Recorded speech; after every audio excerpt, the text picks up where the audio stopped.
สวัสดีค่ะพ่อแม่พี่น้องสวัสดีFCทุกท่านเนาะค่ะ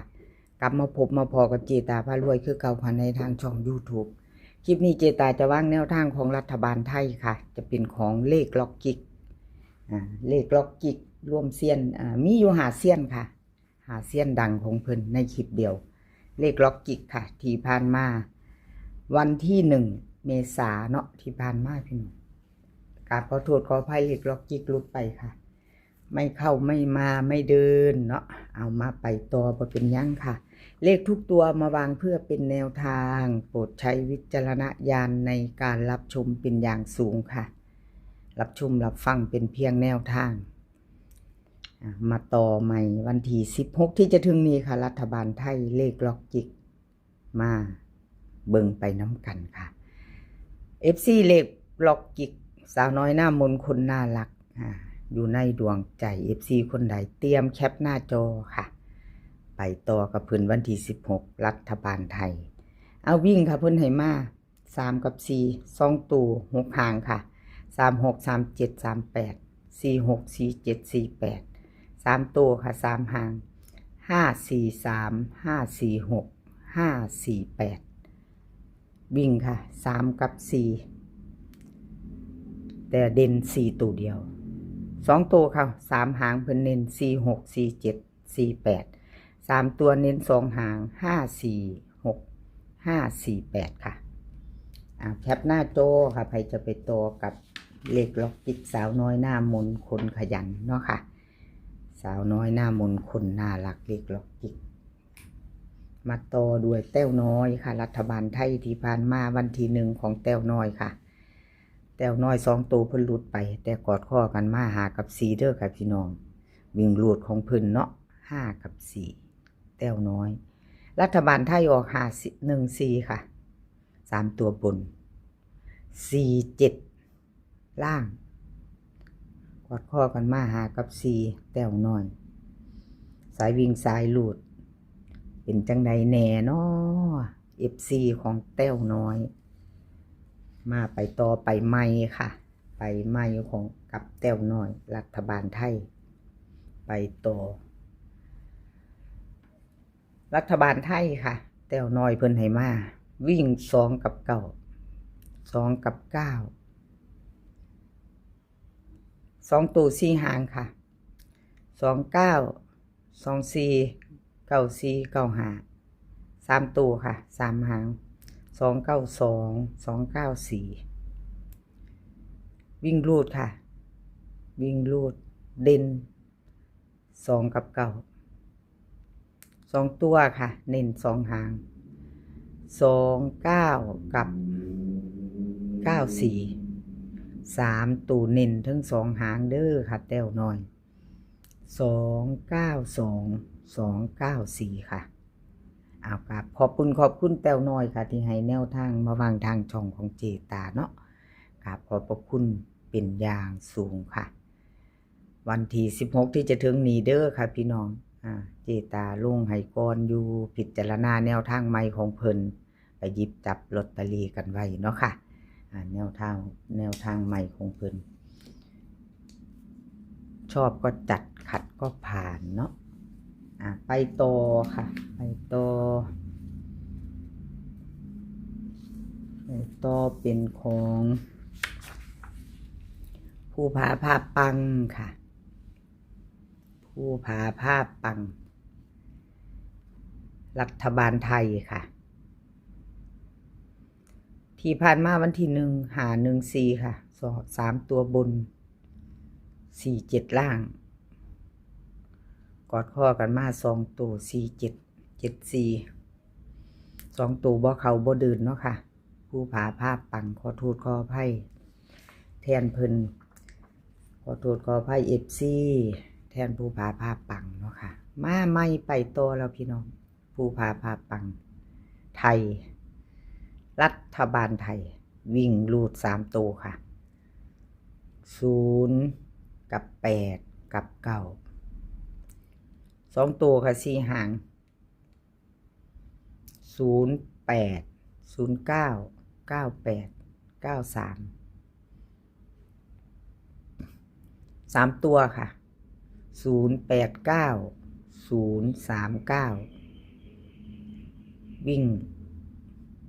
่งเด่นทอกันค่ะ2ตัว4หาง08 09 98 93 3ตัวค่ะ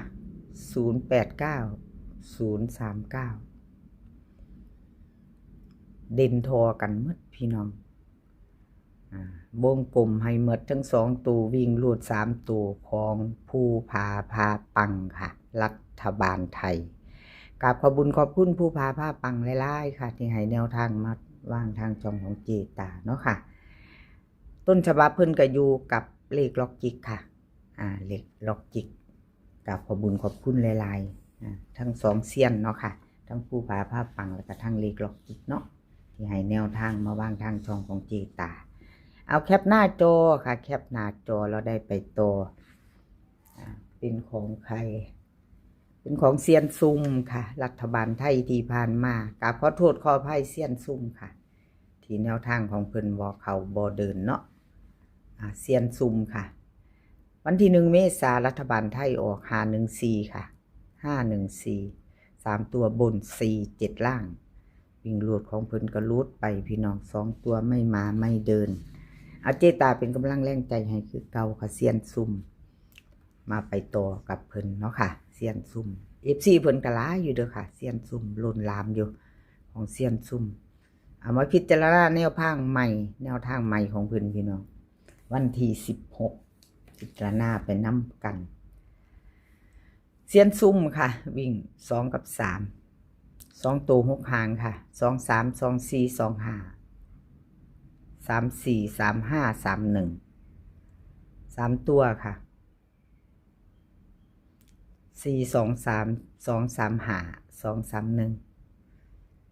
วิ่งค่ะเด่น2กับ3ตัวค่ะ2ตัว6หางเนาะ2ตัว6หาง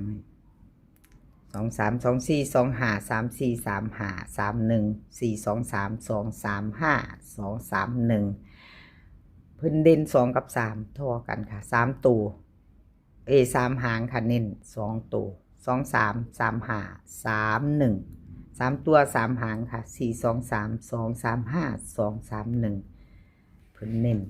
เนาะค่ะ3หางทอกันเซียนซุ่มพิจารณาซ่อมพี่น้องแคปหน้าจอไว้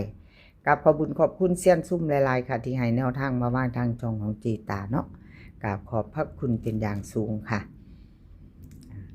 แคปหน้าจอไว้ค่ะ FC ไปลุ้นลอตเตอรี่กันเนาะค่ะกับเซียนซุ่มวันที่16 เมษายนรัฐบาลไทยค่ะไปต่อเซียนหนุ่มค่ะของเซียนหนุ่มรัฐบาลไทยวันที่1 เมษายนที่ผ่านมาค่ะพี่น้องรัฐบาลไทยออก514ค่ะ2ตัว47ของเพิ่นเข้าไปวิ่งรูดเพิ่นวิ่งตัวเดียวเนาะพี่น้องสายวิ่งสายรูดเด้อพี่น้องจับตามองเซียนหนุ่ม1ตัวเดียวเข้าไป1วิ่งรูดเซียนหนุ่มFC ว่าจังใดพิจารณาใหม่วันที่16ไผยังบ่ทันใดท่านตามตัวเดียวเด้อค่ะพี่น้องวิ่งของเซียนหนุ่มวิ่งรูดตัวเดียวค่ะจับตามองมาไปต่อวันที่16เตรียมแคปหน้าจอไว้ค่ะวิ่งตัวเดียวเข้าไปแล้วอะไรก็เกิดขึ้นได้เนาะค่ะพี่น้องสำหรับแนวทางเนาะเซียนหนุ่มค่ะวิ่งรัฐบาลไทยวิ่งเพิ่นให้มา2ค่ะ2ตัว6หาง2 5 2 6 2 7 8 2 9 2 0 2ค่ะ3ตัว2หาง4 2 5 8 0 2ค่ะวิ่ง2วงกลมตัวเดียว3หางค่ะ2ตัว2 5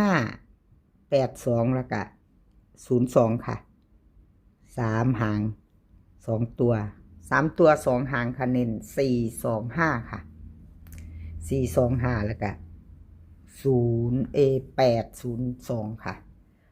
ของเซียนหนุ่ม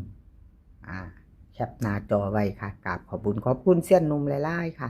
ที่ให้แนวทางมาว่างทางช่องของเจตาเนาะคลิปนี้ก็หาเซียนดังค่ะพี่น้องรัฐบาลไทย กับขอบบุญขอบคุณเซียนหนุ่มแล้วก็ค่ะบ่ได้คือ FC บ่ว่าจะเป็น FC เก่า FC ใหม่เนาะค่ะที่เขามากดไลค์กดแชร์มากดติดตามเจตาพารวยในช่องน้อยๆกับขอบพระคุณเป็นอย่างสูงมีอันใดที่เจตาเฮ็ดผิดพลาดไปเนาะถึงเชียนผิดแน่เว้าผิดแน่ก็ขอโทษขออภัยหลายๆติชมเขามาได้น้อมรับทุกคำติชมค่ะกับขอบบุญขอบคุณเป็นอย่างสูงคลิปนี้ขอให้พี่น้องโชคดีกับรัฐบาลไทยวันที่16 เมษายนค่ะมื้อนี้ขอให้มีความสุขแล้วก็ให้สุขภาพร่างกายแข็งแรงกันทุกคนเดินทางไปไสก็ขอให้ปลอดภัยค่ะเดินทางไปขอให้มีโชคกลับมาขอให้มีชัยคลิปหน้าพอกันใหม่คลิปนี้ก็สวัสดีค่ะ